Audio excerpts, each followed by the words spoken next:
PLT Menteri Komunikasi dan Informatika Mahfud MD meminta jajaran Kementerian Kominfo untuk tidak terganggu dengan proses penanganan perkara yang menjerat Johnny G. Plate. Mahfud meminta para pejabat dan pegawai Kemenkominfo tetap fokus pada kinerja, terutama dalam pelayanan publik sehingga layanan telekomunikasi bagi masyarakat dapat berjalan optimal.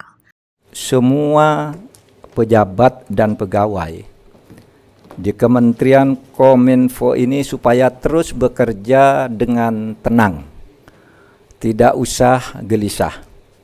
Proses hukum yang akan berlangsung itu ada prosedurnya sendiri, tidak akan menyasar sembarang orang, itu aturan hukum.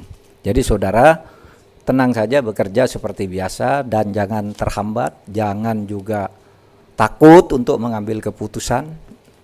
Dan nanti kalau ada sesuatu yang memang menyebabkan saudara ragu bisa ke saya kalau itu pejabat-pejabat eselon 1. Selain itu, Mahfud juga memastikan proyek pembangunan BTS 4G tetap dilanjutkan mengingat proyek itu telah berjalan sejak 2006. Dia meminta proses hukum yang sedang berjalan terkait proyek dugaan korupsi BTS tidak dicampur adukan dengan upaya pemerintah menghadirkan akses, infrastruktur, dan layanan komunikasi yang merata bagi masyarakat. Proyek BTS 4G itu akan dan harus diteruskan. Proyek itu dimulai tahun 2006. Dan sekarang tahun 2003, berarti sudah 16 tahun lebih proyek berjalan itu artinya yang dikeluarkan sudah banyak.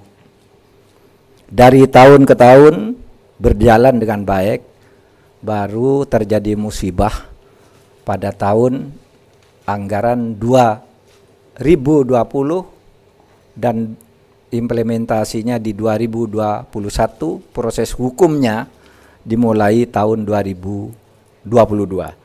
Oleh sebab itu, Presiden memerintahkan ini harus berjalan, tidak boleh berhenti. Sebagai PLT Menkominfo, Mahfud mengaku akan kooperatif dan mempersilahkan serta memberi izin penegak hukum jika ingin datang ke Kemenkominfo untuk menyelesaikan kasus yang tengah berjalan atau bila ada laporan yang masuk akal untuk diteliti.